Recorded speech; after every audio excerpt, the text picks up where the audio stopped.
first, sorry about the size of the room. They don't make rooms much smaller than this in this building, so we get to project with great vigor our voices today. We thought you had been promoted, not been part of it. Yes, because of my sins, I have been promoted. Now they insist I manage, which that'll teach them. I know, in addition to doing the Trustworthy computing stuff, I also have responsibility for programming languages and compilers. So, as you can see, there's a natural fit between programming languages and compilers and Trustworthy computing.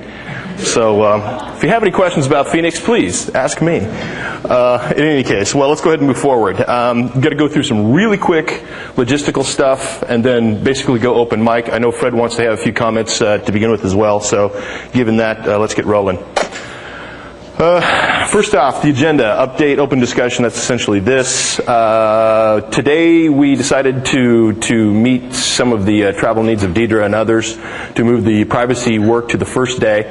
So given that, we're going to move primarily into privacy discussions today, although we will have some larger discussions about things like the security development lifecycle and threat modeling, and we will try to tie in how privacy fits into those topics as well. So it's not too far a walk off the reservation on that one. Jeff Friedberger will be coming back over lunch and talking about devious software. There was some indication from the board that they would like to know more about that as of the last meeting, so he's going to come in and over lunch talk to us about what our efforts are in that area, so phishing, spyware, what have you. Microsoft privacy standards. One thing I should mention is that Fred and Deidre and Scott and Steve and Peter and I had a phone call roughly 2 weeks ago at this point to make sure that we were going through things that would be of interest to the board. And one of the things that we got very clearly was they wanted early access to what Peter was developing with regards to our Microsoft privacy standards and how those fit into the Microsoft development cycle and our planning around privacy around here. So he'll be talking about that. Then one of the other things that was mentioned was since some people have to leave today, there will be a short, half-hour wrap-up with specifically regards to the privacy discussions today to make sure if there are any other things that need to take place, discussions that need to take place, that we can get that taken care of. Then we will shuttle you folks back to the Hyatt, and then we'll have dinner at Spazo later on this evening. Tomorrow, we finally have some documentation and some thoughts about the new design of Inkscub. So we will have that's going to be primarily the sole topic of tomorrow's discussion. We'll be talking with Marcus Pinato in the morning about hypervisor. In the middle portion of the day, we will be talking or the late morning, early afternoon portion of the day, we'll be talking with Paul England about the Inkscub portion. You should have gotten some pre-reading on this as well. And then Tim Ording will be coming in over the lunch to talk about Unity, which is another portion that is best described either by Steve or Tim, so I'm not even going to walk out on that limb. And then we'll wind up doing the private session and the wrap-up once again tomorrow afternoon. As always, I'm in here, but if you need to get a hold of us, there's the phone numbers. But Noel and I are here basically all day. I just leave that in case there are any other discussions you want to make after hours today. Any questions, comments, thoughts?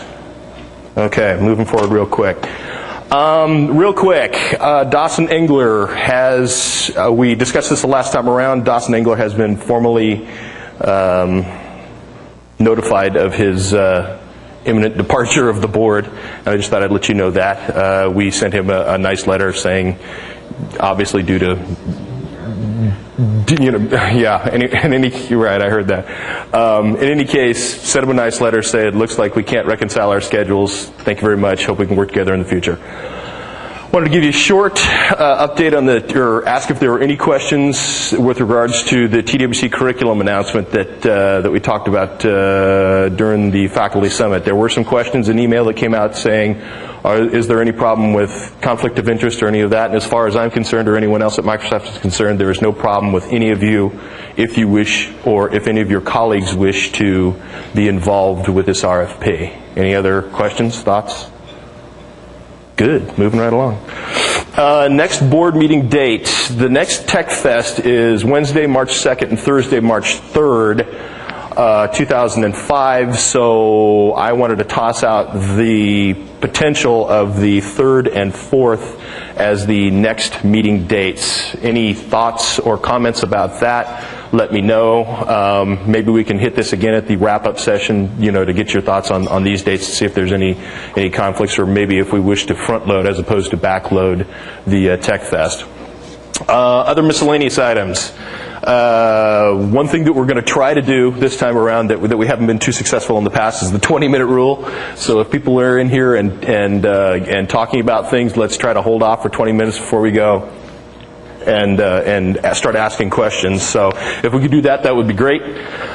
One of the things that we talked about during the phone call the other day was sort of a direction memo of sorts. That is to say, there are issues of interest to the board as a whole, and there are issues that are of interest to individuals. So what we have asked, and what Deidre actually came up with as an idea, was at the end of the private session, or at the end of each meeting, we're going to try to come up with a list of things that the board agrees on should be the marching items forward for the sponsorship here. So we know what you're interested in, we know what you want to hear about more, and that will be just sort of a short memo back to us. That's not going to take the place of the individual feedback that you may have, but it does give us some sort of formal majority board decisions on things that they'd like to hear. And that's it. Basically, it's open mic time. So Fred, if you've got comments, please fire away. Do you want a mic too? I've got one for you if you want one. Okay. Okay. Can I use one of these? Hello? Yeah. We have a problem that we're going to have to use a mic every time anybody wants to say something. We'll fix this tomorrow too. Because this is supposed to be a discussion. It's not supposed to be a lecture. So, yeah, I appreciate that we're not all going to be on tape. Maybe that's a good reason not to use mics. So my sense is that the Microsoft people who are going to be speaking to us, at least sufficiently high up in the organization, understand that they're supposed to target their presentations in a way that we can understand what sort of feedback they want and what our role is. We have to be very good about the 20-minute rule, though, or else things are going to get derailed. I think today is particularly important because it's easy to get sidetracked on the wrong things. And I'm going to be a bastard about it. You're kidding. Yes, I'm going to step out of character. Great. Okay, thanks. No. Hello? Okay. We basically got open time now, so we're ahead of schedule. If there are no other meeting or cleanup items that people want to discuss since the last meet, okay, we have a winner. Chris, what's up? Given we're ahead of schedule, I just thought I'd ask a quick question on the TWC RFP. Sure.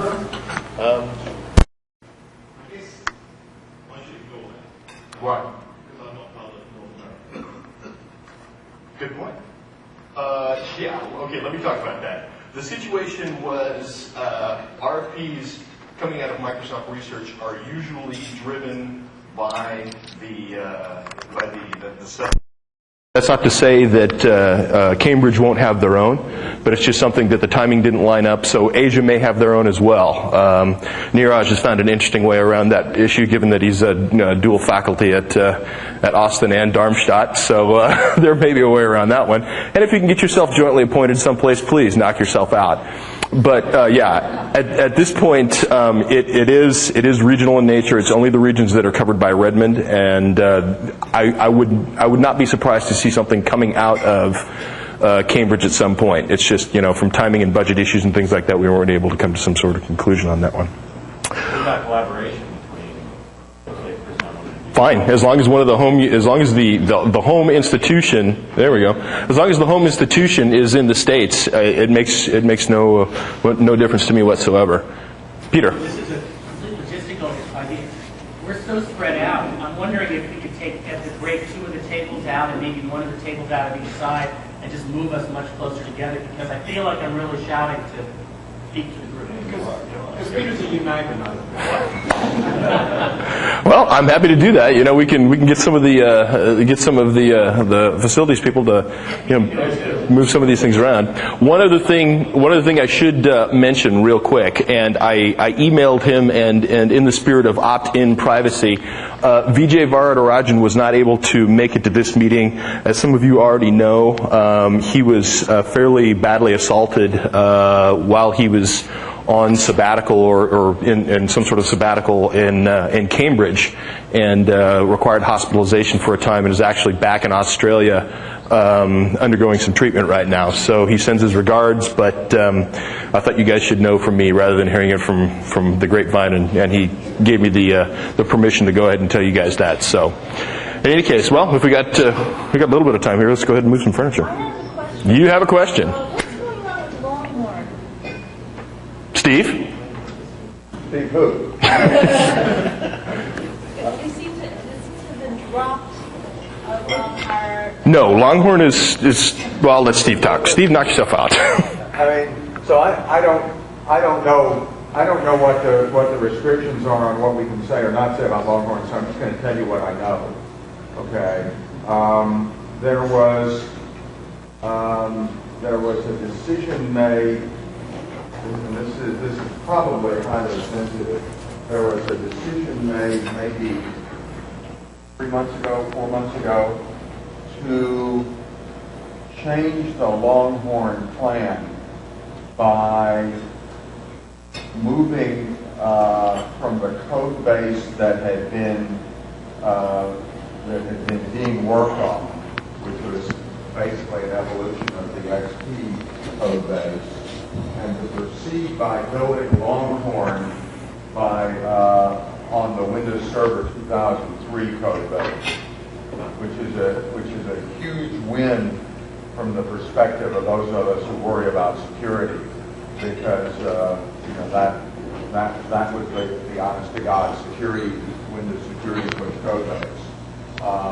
So what's been going on over the last 3-4 months is planning in terms of what features were in, what features were out, as well as the process by which code that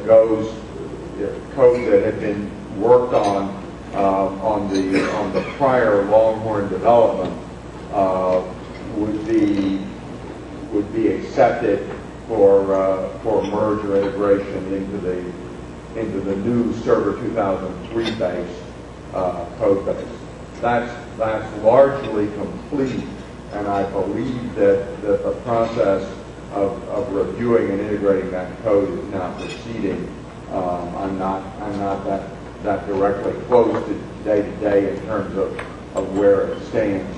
But the key thing is that there are a set of gates, including privacy and security gates, including things like requirements for code level annotation, other stuff that have to be met before code that had been part of the Longhorn development can be merged back into the free code base and what will become Longhorn.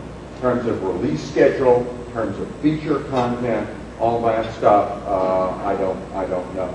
But the process, they're following the security software development life cycle. They have to follow They the